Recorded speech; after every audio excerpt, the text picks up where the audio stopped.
Bismillahirrahmanirrahim. Assalamualaikum warahmatullahi wabarakatuh. Perkenalkan, nama saya Mulyati Ramadhani dari Prodi Pendidikan S1 Psikologi dengan NIM 2173201012.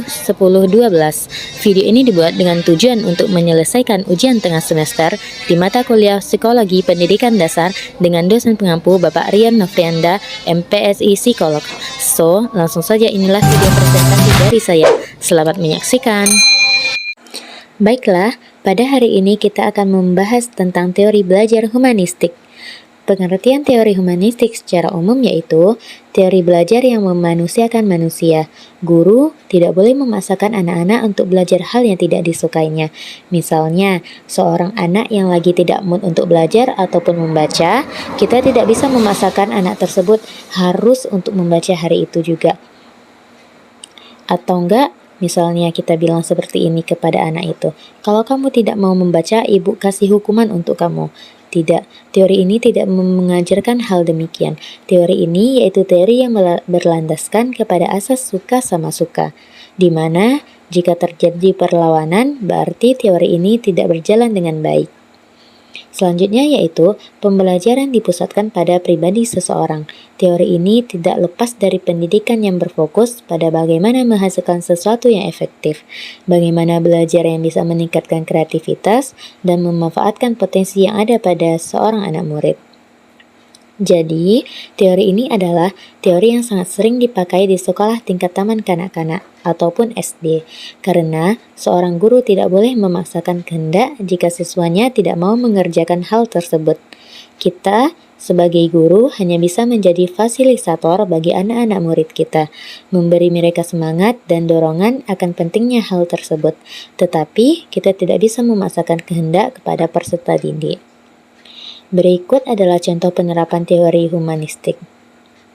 Kebetulan, saya adalah seorang guru di salah satu rumah tahfiz, jadi kami di sekolah juga menerapkan teori belajar humanistik, di mana jika anak-anak murid tidak mau mengaji ataupun membaca kepada kami hanya bisa memberi motivasi dan semangat, karena kadangkala mereka lagi tidak mood ataupun capek ataupun masalah lainnya. Contoh jelasnya, kita bisa ambil dari sistem belajar pada zaman sekarang yaitu PJJ ataupun sistem daring. Pembelajaran PJJ pada masa pandemi ini perlu dilakukan secara sistematik, yaitu dengan mengedepankan nilai-nilai kemanusiaan. Mengapa demikian? Karena kondisinya dihadapkan pada cukup banyak tantangan dan berisiko menyebabkan stres. Pembelajaran diupayakan tetap menyenangkan dan membangun pengalaman belajar yang bermakna bagi peserta didik. Implementasi dari pembelajaran humanistik pada masa PJJ misalnya, pada pagi hari, sebelum guru memberikan materi atau memberikan tugas, terlebih dahulu kita bisa menyapa dengan gaya bahasa yang ringan dan membangun keakraban, mendoakan peserta didik dan memotivasi mereka, serta memberikan optimisme bahwa para peserta didik dapat belajar atau mengerjakan tugas dengan baik. Berikut adalah pengertian teori humanistik menurut para ahli. Yang pertama, menurut Arthur Combs menyatakan bahwa belajar merupakan hal yang bisa terjadi tatkala bagi seseorang ada artinya.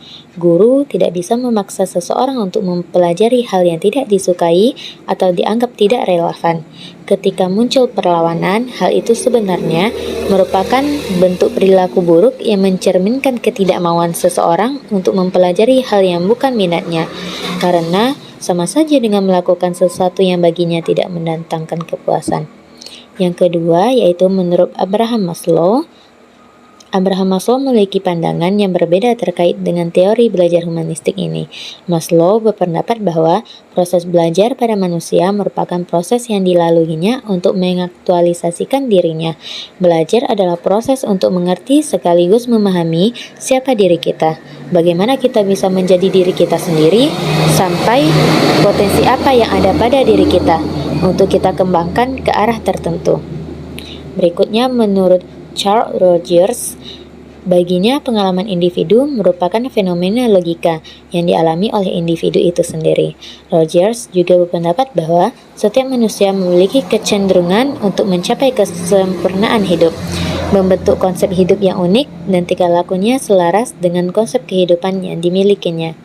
Menurut Rogers, pembelajaran terjadi melalui fenomena hidup atau pengalaman yang dialami setiap orang. Kelebihan belajar teori humanistik yaitu menekankan pada pembentukan kepribadian, hati nurani, perubahan sikap setiap individu.